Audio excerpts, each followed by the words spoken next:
उत्तर पूर्व, अद्भुत, रोमांचक और मनोहारी, उसकी छटा को समेटती रेडियो डायरी, जिसके पन्ने खुलते हैं हर रविवार शाम 5:30 बजे गोल्ड पर। पूर्वोत्तर डायरी। पूर्वोत्तर डायरी आधे घंटे का एक ऐसा कार्यक्रम जिसमें हम पूर्वोत्तर राज्यों की परंपरा, संस्कृति, कला और अन्य पहलुओं से आपको अवगत करवाते हैं। इस आधे घंटे में हम आपको बीते हुए कुछ घटनाक्रमों, कुछ खबरों से रूबरू करवाते हैं और पूर्वोत्तर राज्यों की सैर पर आपको लिए चलते हैं।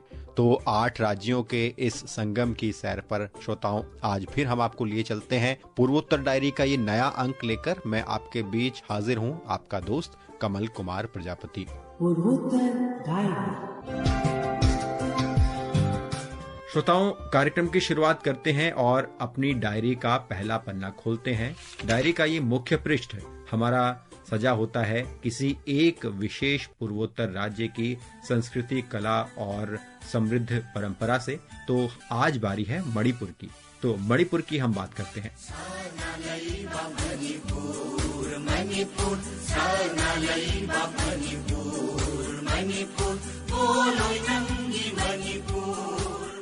श्रोताओं, मणिपुर की सांस्कृतिक विरासत, परंपरा, लोक नृत्य और हस्तशिल्प पर आज हम विस्तार से बात करेंगे। पूर्वोत्तर भारत में मणिपुर एक वो राज्य है जो अपनी समृद्ध सांस्कृतिक विरासत और विविध परंपराओं के लिए अन्य राज्यों की तरह पूरी दुनिया भर में जाना जाता है। ये राज्य लोक नृत्य, शिल्पकला, पारंपरिक खेल, खान-पान की अद्भुत विविधता को खुद में समेटे हुए है।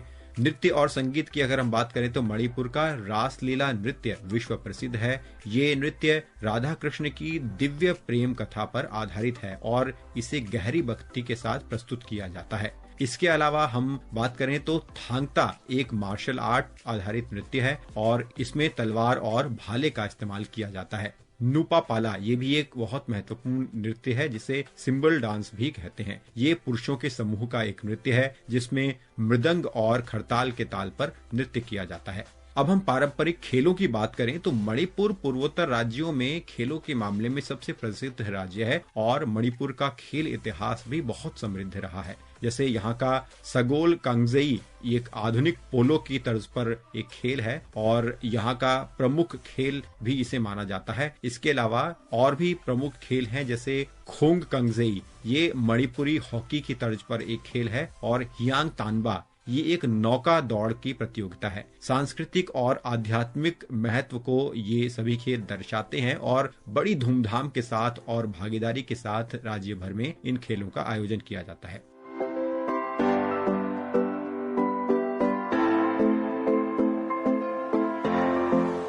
हस्तशिल्प और हथकरघा की अगर हम बात करें तो मणिपुर का हथकरघा उद्योग भी यहाँ की महिलाओं द्वारा संचालित किया जाता है। मणिपुरी शॉल और साड़ियों की बुनाई बहुत प्रसिद्ध है और बहुत अनोखे डिजाइन और रंग बिरंगे डिजाइन यहाँ पर कढ़ाई में मिलते हैं। यहाँ के हस्तशिल्प जैसे बांस और बेंत से बनी वस्तुएं भी बहुत मशहूर हैं। पारंपरिक भोजन की अगर हम बात करें तो मणिपुरी व्यंजन सादगी और पोषण से भरपूर होता है। मुख्य खाद्य पदार्थों में यहाँ ज्यादातर चावल का इस्तेमाल किया जाता है। सब्जियां और मछली भी खाद्य पदार्थों में शामिल होती हैं और खासतौर पर यहाँ का एक प्रमुख खाद्य है इरम्बा, जो सब्जियों और मछली का एक मिश्रण होता है। इसके अलावा सिंजू जो पारंपरिक सलाद है और नगड़ी जो एक फर्मेंटेड मछली का एक पदार्थ है। यहाँ के प्रसिद्ध व्यंजन त्योहारों के अवसर पर भी बनाए जाते हैं। और हम त्योहारों की ही बात करें तो मणिपुर में त्योहारों का विशेष महत्व है, जैसा कि हम तमाम पूर्वोत्तर राज्यों में देखते हैं, जहाँ संगाई महोत्सव राज्य का एक प्रमुख सांस्कृतिक उत्सव है जो बड़े धूमधाम के साथ मनाया जाता है, जिसमें नृत्य, संगीत और हस्तशिल्प का प्रदर्शन होता है। इसके साथ ही यहाँ के जनजातीय समुदाय के अनुष्ठान और नृत्य और परंपराएं राज्य की विविधता को दर्शाते हैं। अगर हम कुल मिलाकर कहें तो मणिपुर की संस्कृति, उसकी कला, यहाँ का नृत्य, खेल और खानपान में यहाँ की पूरी संस्कृति झलकती है और ये राज्य अपनी परंपराओं के प्रति गहरी आस्था रखता है और उन्हें संजोए हुए है। मणिपुर की सांस्कृतिक विरासत न केवल भारत में बल्कि पूरी दुनिया में सराही जाती है।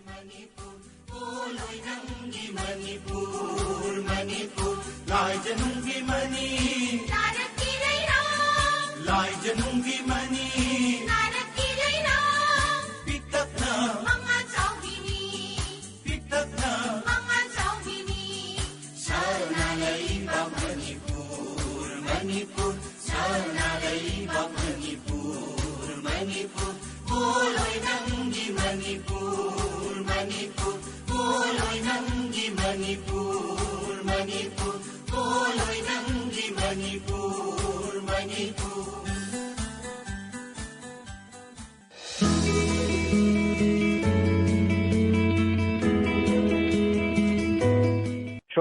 पूर्वोत्तर राज्यों के लिए जो केंद्रीय बजट होता है उसमें विशेष प्रावधान किए गए हैं और बजट का काफी हद तक फोकस इन राज्यों पर रहा है। हम केंद्रीय बजट 2025-26 के संदर्भ में थोड़ा जानकारी लेते हैं कि पूर्वोत्तर राज्यों के लिए क्या कुछ प्रावधान किए गए हैं। हम जुड़ रहे हैं हमारे संवाददाता कुणाल शिंदे से। कुणाल, हमारे श्रोताओं को बताएं कि पूर्वोत्तर राज्यों के लिए इस बार के केंद्रीय बजट 2025-26 में क्या कुछ खास प्रावधान किए गए हैं। जी कमल जी, आपको पता है जैसे कि पूर्वोत्तर के विकास के लिए, ओवरऑल डेवलपमेंट के लिए काफी इसमें 8 राज्य आते हैं पूर्वोत्तर में। तो इसके डेवलपमेंट के लिए एक विशेष मंत्रालय है, एक सेपरेट मंत्रालय है जिसे ministry of development of north eastern region कहा जाता है, पूर्वोत्तर विकास मंत्रालय। और इसमें जो कल बजट पेश हुआ है, निर्मला सीतारमण जी जो वित्त मंत्री है देश की, उन्होंने बजट पेश किया है। इसमें 5,915 करोड़ रुपए आवंटित किए गए हैं मिनिस्ट्री ऑफ डोनेयर को। तो इसमें जो 2024-25 का जो रिवाइज एस्टिमेट था उससे 47.6% अधिक दिया गया है। तो 5,915 करोड़ रुपीस का जो बजट एलोकेशन हुआ है मिनिस्ट्री ऑफ डोनर को।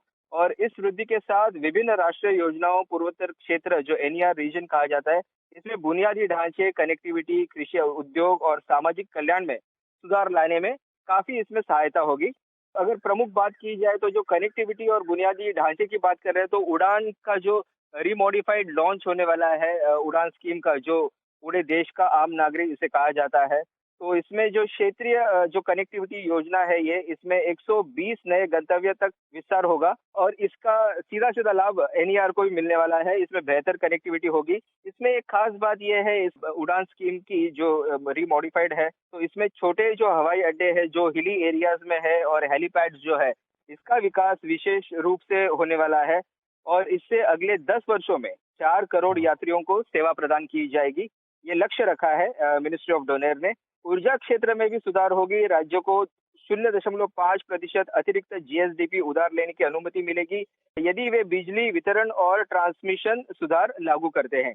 और राज्य के भीतर बिजली वितरण में सुधार, जिससे एनईआर में ऊर्जा आपूर्ति अधिक विश्वसनीय होगी। जल आपूर्ति और ग्रामीण विकास की बात की जाए तो जल जीवन मिशन जो है, ये काफी केंद्र सरकार की एक बहुत ही महत्वपूर्ण और एम्बिशियस स्कीम है, जिसको 2028 तक बढ़ाया गया है। और इससे 100% नल जल कनेक्शन का लक्ष्य रखा गया है सरकार के द्वारा।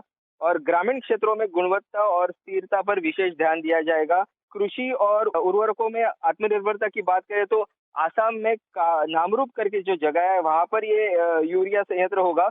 डोमेंट स्थिति में था तो इसको फिर से सरकार शुरू करने वाली है। 12.7 लाख मैट्रिक टन वार्षिक उत्पादन की क्षमता होगी इस संयंत्र में। और साथ ही और भी बात की जाए कृषि के बारे में तो कृषि उत्पादकता बढ़ाने के लिए पर्याप्त यूरिया आपूर्ति सुनिश्चित होगी। प्रधानमंत्री धन धान्य कृषि योजना, जिसकी कल बहुत ज्यादा बात हुई थी अलग अलग शोज में जब बजट पेश हुआ उसके बाद में, तो 100 कृषि जिलों को शामिल किया गया है, जिसमें नॉर्थ ईस्ट के भी कुछ जिले हैं, कुछ स्टेट्स के जिले हैं इसमें। और फोकस फसल विविधीकरण, सिंचाई, भंडारण और ऋण उपलब्धता कराने में इसकी होगी बहुत ही ज्यादा। और 6 वर्षीय एक योजना है जिसमें तूर, उड़द और मसूर पर जोर दिया गया है। दालों में आत्मनिर्भरता मिशन के तहत ये होगा। नाफेड और एनसीसीएफ के माध्यम से इसकी खरीदारी होगी। राष्ट्रीय दाल उत्पादन में एनईआर की भूमिका मजबूत होगी।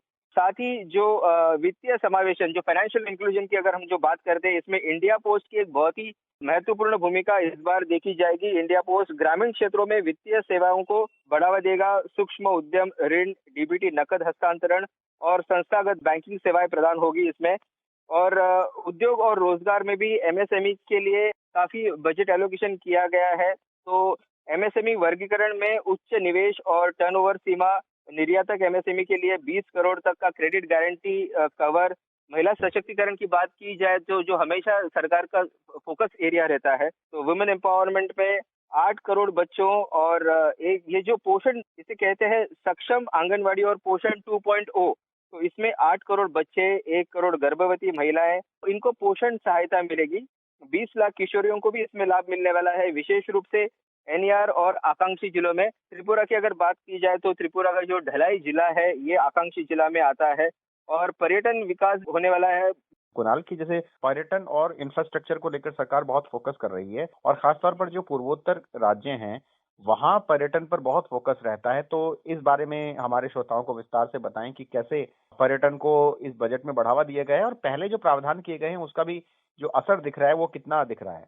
पर्यटन की अगर बात की जाए पूर्वोत्तर क्षेत्र में तो काफी यहाँ पे काफी सुनहरा मतलब अवसर होगा। यहाँ पर काफी ब्यूटीफुल लोकेशंस है, आप जानते भी होंगे कि जैसे मेघालय हो गया, फिर त्रिपुरा खुद एक काफी अच्छा पर्यटन स्थल है, मेघालय काफी शानदार पर्यटन स्थल है, अरुणाचल प्रदेश और सभी राज्य मतलब सिक्किम से लेके त्रिपुरा तक जो भी 8 राज्य है, मेघालय, त्रिपुरा, मणिपुर, मिजोरम, ये सभी जिलों में, आसाम भी इसमें शामिल है। इसमें हर जगह पे पर्यटन की बहुत ही अच्छा अवसर है। तो इसको और एक्सप्लॉइट करने के लिए तो जो उड़ान स्कीम जो होगी कनेक्टिविटी के बारे में, जो आजू बाजू के जो छोटे छोटे शहर है इसमें ये उड़ान स्कीम की काफी महत्वपूर्ण भूमिका रहेगी। और साथ ही ये जो बुद्धिस्ट सर्किट है के ऊपर भी सरकार का ध्यान है। त्रिपुरा में कुछ बुद्धिस्ट स्तूपास है, कुछ रेलिक्स है जहाँ पर पर्यटक आते हैं। साथ ही अरुणाचल प्रदेश में भी है, सिक्किम में भी है, गैंगटॉक में है काफी। तो स्थानीय पर्यटन उद्यमियों को बढ़ावा देने के लिए ये काफी महत्वपूर्ण भूमिका रहेगी। इसमें मुद्रा लोन भी दिए जाएंगे और अनुसंधान, डिजिटल विकास और व्यापार, फिर काफी अगर मोटे मोटे तौर पे अगर बात की जाए तो आपने जैसे पूछा कि पर्यटन के बारे में, तो काफी अपॉर्चुनिटीज है नॉर्थ ईस्ट के लिए अपना टूरिज्म सेक्टर को बढ़ावा देने के लिए। और भी अगर मैं बताना चाहूँ तो हमारे श्रोताओं को, तो पीएम रिसर्च फेलोशिप, इसमें आईआईटीज और आईआईएससी में 10 करोड़ फेलोशिप, जिससे एनईआर के छात्रों को भी बहुत अच्छा अवसर मिलने वाला है। कमल जी, बहुत धन्यवाद कुणाल इस जानकारी के लिए।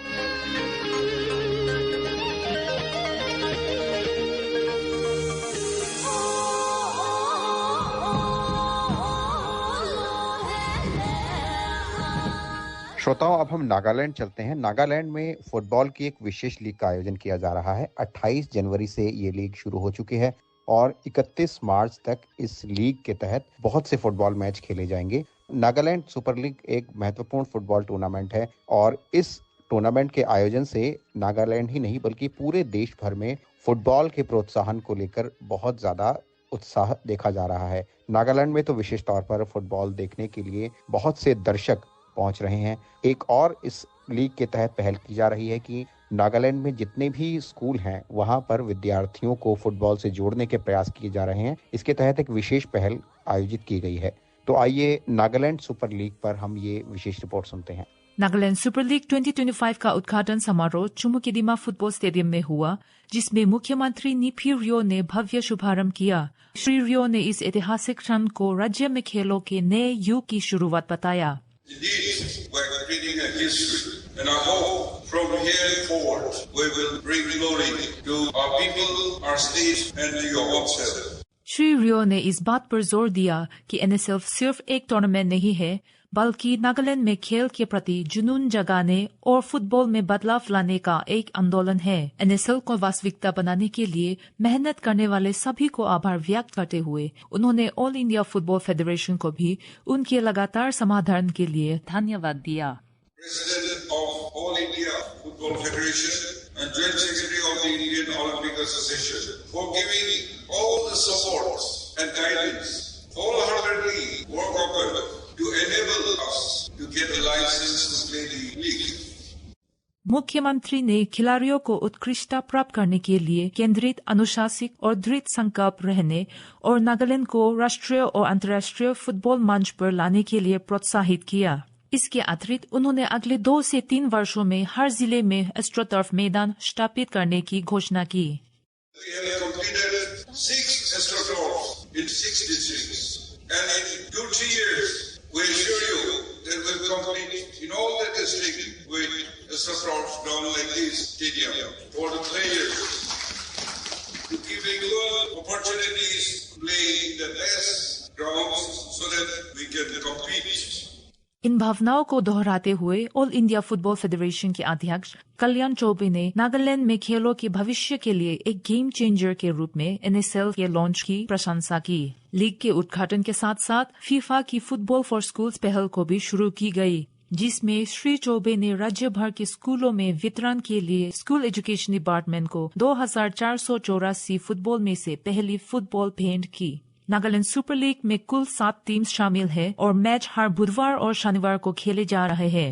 ये लीग 31 मार्च तक चलेगी और फैंस स्पोर्ट्सकास्ट इंडिया यूट्यूब चैनल पर लाइव एक्शन देख सकते हैं। पूर्वोत्तर डायरी के लिए मेरी आकाशवाणी समाचार कोहिमा।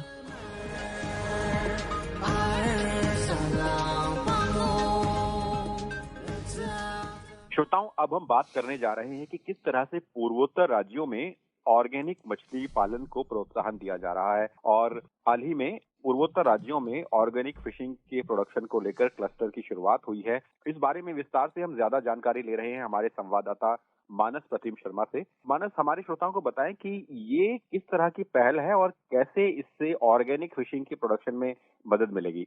जी कमल, यहाँ मैं अभी सिक्किम राज्य के गैंगटॉक में हूँ और गैंगटॉक से थोड़ी ही दूर पर एक जिला है सोरेंग, और इस सोरेंग जिले के एक गांव है। उस गांव में ये अभी पायलट बेसिस पे ये ऑर्गेनिक फिशिंग का प्रोसेस शुरू हुआ है। ये हम लोग के लिए जानकारी के लिए बता दूं कि कुछ दिनों पहले ही केंद्रीय मंत्री राजीव रंजन सिंह ने गुवाहाटी से इसकी शुरुआत की थी, इसका इनोग्रेशन किया था, और ये प्रधानमंत्री मत्स्य संपदा योजना के तहत है और इस गांव का नाम है लुमियांग। जब हम यहाँ पे गए थे देखने के लिए, यहाँ पे जानकारी साझा करने के लिए, जो यहाँ डिस्ट्रिक्ट कलेक्टर है सोरेंग के धीराज सुबेदी, उन्होंने कहा कि ये एक बहुत ही डेडिकेटेड प्रोसेस है। जैसे अगर हम एक उदाहरण के तौर पे दे, जैसे हम लोग वैक्सीनेशन की बात करते हैं, बच्चों को वैक्सीनेशन देना, जो कोल्ड चेन मेंटेन होता है वैक्सीनेशन के लिए, यही प्रकार से यहाँ भी वो प्रोसेस, अगर हम बोले कि पूरा एक डेडिकेटेड प्रोसेस मेंटेन होकर ऑर्गेनिक फिशिंग किया जाता है। जैसे मैंने बताया, ये पायलट बेसिस पे अभी 15 लोगों को लेकर, मतलब फैमिली को लेकर यहाँ पे ऑर्गेनिक फिशिंग की शुरुआत हुई है। अगर इसमें कामयाब हुए तो बाकी जिले के 6 ब्लॉक है कुल मिलाकर, और इस ब्लॉक के एक, जिसे बताया, एक ही गांव में शुरू हुआ है, बाकी पूरे जिले में इसकी शुरुआत की जाएगी। जी, ये भी बताएं हमारे श्रोताओं की, जो किसान हैं, ये समझा जा रहा है कि ऑर्गेनिक फार्मिंग से तो उनको बहुत फायदा हुआ है, लेकिन जो मत्स्य पालन में जुड़े हुए किसान हैं, ऑर्गेनिक फिशिंग अगर वो करते हैं, अगर मछली पालन का ऑर्गेनिक तरीके से प्रोडक्शन करते हैं, तो क्या उनको लाभ होने वाला है? पूरा का पूरा जो सिक्किम है ये ऑर्गेनिक फार्मिंग के लिए जाना जाता है यहाँ पे, तो इसमें जो यूरिया वगैरह डाला नहीं जाता और जो स्वास्थ्य के लिए हानिकारक है वो सामग्री यहाँ पे लगाए नहीं जाते। उसी तरह ये मछली पालन में भी जो जनहित के लिए लाभदायक होगा वही मछली हम लोग को यहाँ खाने को मिलेगा।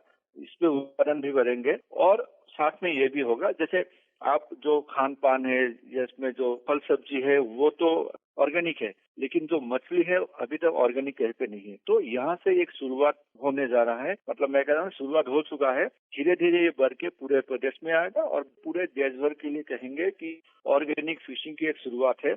हम लोग को स्वास्थ्य के दृष्टि से देखेंगे सबसे बड़ा लाभदायक यही होगा, क्योंकि हम लोग अगर पूर्वोत्तर की बात करें तो यहाँ बहुत सारे प्रदेश में हम लोग मछली जो हम लोग कंज्यूम करते हैं, खाते हैं। बगल में है पश्चिम बंगाल, हम लोग जानते हैं, जब जो पश्चिम बंगाल की बात करते हैं वहाँ के लोग मछली को प्रीफर करते हैं, लोग पसंद करते हैं, लोग खाते हैं। तो इस तरीके से हम लोग के स्वास्थ्य के लिए फलदायक होगा, साथ में यहाँ के लोगों को अच्छी कीमत भी मिलेंगे। कमल, गुवाहाटी में केंद्रीय मत्स्य पालन और पशुपालन मंत्री ने भी इस बारे में कुछ बातें कही थी, कुछ उनमें से आप बताना चाहेंगे क्या प्रमुख बातें उन्होंने इस पहल की शुरुआत को लेकर? जी, इसका पूरा उद्देश्य ये था जैसे हम लोग की सेहत पे ध्यान हो। अभी जैसे हम लोग देखते हैं कि बहुत सारे जगह पे फिट इंडिया की बात करते हैं, सेहत ठीक रहे, एक उसमें भी एक है खान पान, बहुत बड़ा मुद्दा रहता है कि एक जो हेल्थी डाइट है, और हेल्थी डाइट में जो मछली है, फिश कंजम्पशन है, यहाँ बहुत सारे प्रदेश में बहुत ज्यादा है, खासकर पूर्वोत्तर में, पश्चिम बंगाल में हम लोग अगर बात करें तो इस हिसाब से केंद्रीय मंत्री ने यही बात पे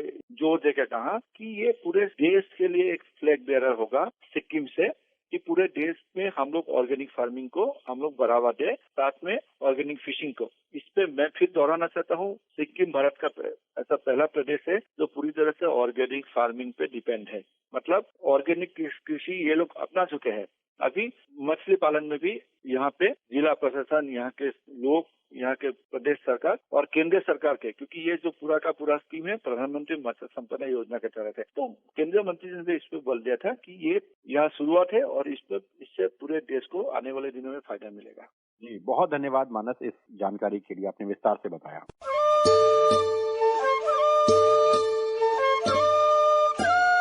श्रोताओं, अब हम सिक्किम चलते हैं। हम बात कर रहे हैं पद्म पुरस्कारों की। पद्म पुरस्कार हमारे देश का एक बहुत प्रतिष्ठित सम्मान है जिसमें पद्मश्री, पद्म भूषण और पद्म विभूषण से सम्मानित किया जाता है। और सिक्किम में हाल ही में प्रसिद्ध नेपाली गायक और संगीतकार नरेन गुरुङ को पद्मश्री पुरस्कार से सम्मानित किया गया है।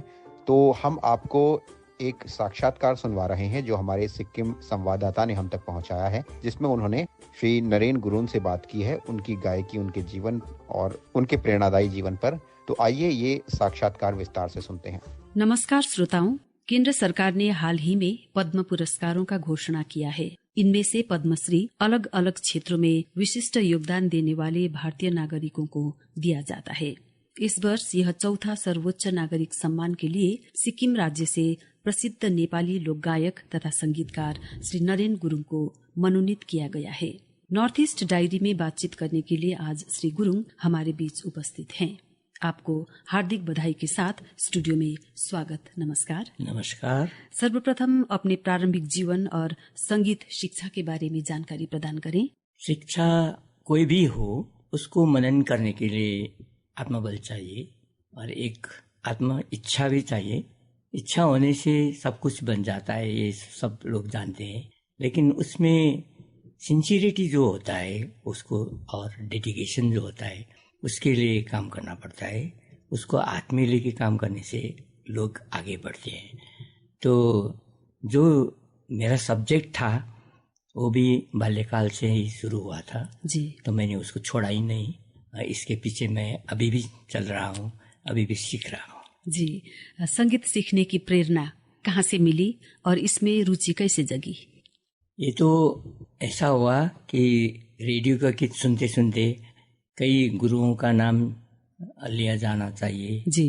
तो एक मेरा सपना था कि मैं बड़े बड़े कलाकार के साथ काम करूं। लगा कि मुझे ये काम मुझे करना ही है।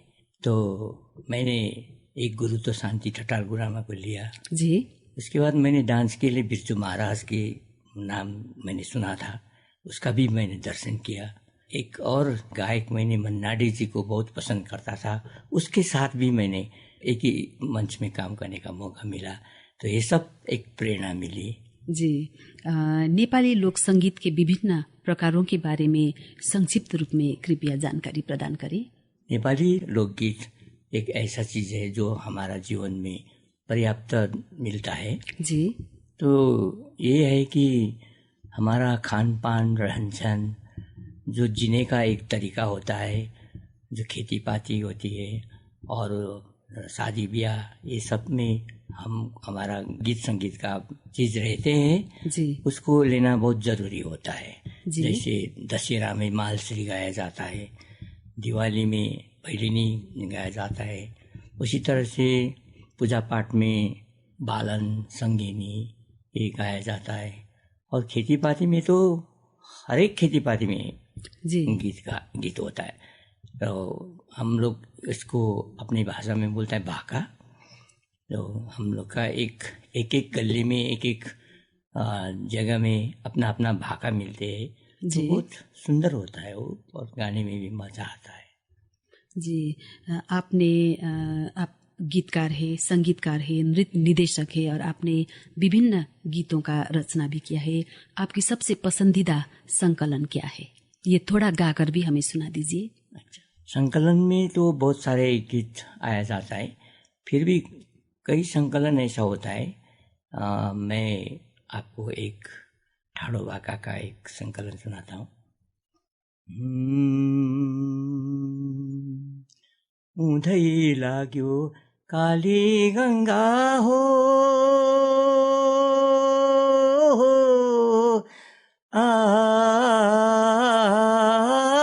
उभै पर्यो ताल पोखरी,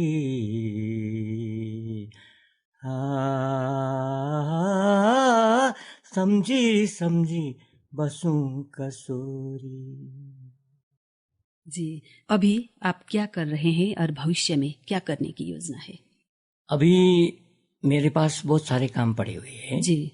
जैसे कि मैं बहुत सारे कार्यक्रमों की जूरी में भी हूँ, नेशनल लेवल में भी हूँ और गीत संगीत तो ऐसे चलता ही रहता है। लेकिन फिर भी मैंने बहुत वर्कशॉप करना है और सबका ना सिखाना है, सबको जिम्मेदारी बांटना है। तो मुझे जितना आता है मैं सिखाता हूँ और जितना नहीं आता है मैं सीख लेता हूँ। जी, आपने विभिन्न स्थानीय, राष्ट्रीय और अंतर्राष्ट्रीय स्तर के कार्यक्रमों में अपनी प्रस्तुति दिया है। इन कार्यक्रमों का कुछ खट्टे मीठे अनुभव हो तो कृपया साझा करें। बड़े बड़े रंगमंच में काम करने का मौका जो मिला वो बहुत सांदर्भिक बातें भी मानी जाती है। जैसे भोपाल में लास्ट ईयर उपसर्ग एक प्रोग्राम था, वो बहुत बड़ा था। संगीत नाटक अकादमी का देशकार एकदम बहुत बड़ा प्रोग्राम था। और इंदिरा गांधी कला केंद्र का एक प्रोग्राम था, उसमें बड़े बड़े संगीतकारों ने काम करता है, उसमें भी मुझे एक मौका दिया गया, वो भी बहुत बड़ा काम हुआ। ऐसे करते करते मैंने जोनाल में, ईस्टर्न जोनाल में 9 वर्ष मेंबरशिप किया। नॉर्थ ईस्ट जोनाल में मैंने 12 वर्ष काम किया जी। तो ऐसे करते करते मुझे बहुत सारे ज्ञान हासिल करने का मौका मिला, बहुत अच्छा लगता है जी। संगीत के प्रति रुचि रखने वाले युवा भाई बहनों को क्या सुझाव देना चाहेंगे? प्रशिक्षण जरूरी है? प्रशिक्षण तो एकदम जरूरी होता है, क्योंकि अपनी लियाकत में जितना भी काम करते हैं वो तो छोटा मोटा ही होता है ना? जी।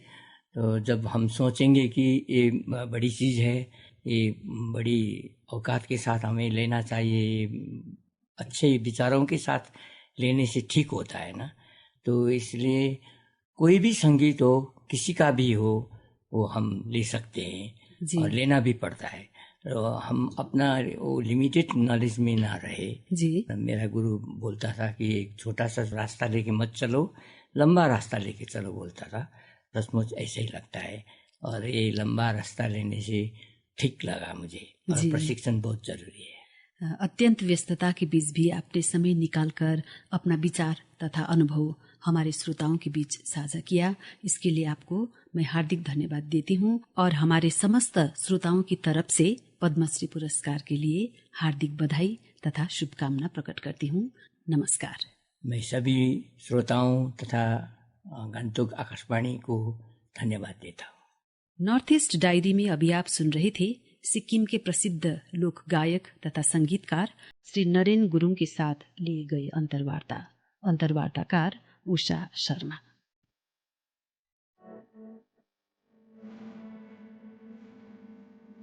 श्रोताओं, आज का पूर्वोत्तर डायरी का अंक अब यहीं समाप्त होता है। हम उम्मीद करते हैं कि आपको आज का अंक हर बार की तरह रुचिकर लगा होगा और इस संबंध में आप अपनी प्रतिक्रिया हम तक जरूर पहुंचाइए। आप हमारी ईमेल आईडी का पता नोट करें, airnsdtalks@gmail.com। आप हमारा व्हाट्सएप नंबर भी प्रतिक्रिया के लिए नोट कर सकते हैं। व्हाट्सएप नंबर है 9289094044 9289094044।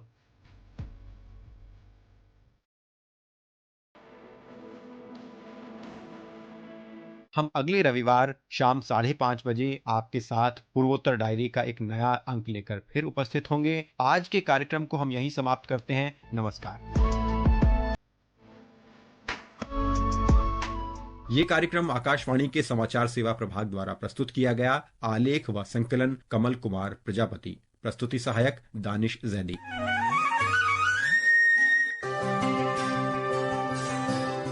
उत्तर पूर्व अद्भुत, रोमांचक और मनोहारी, उसकी छटा को समेटती रेडियो डायरी, जिसके पन्ने खुलते हैं हर रविवार शाम 5:30 बजे गोल्ड पर।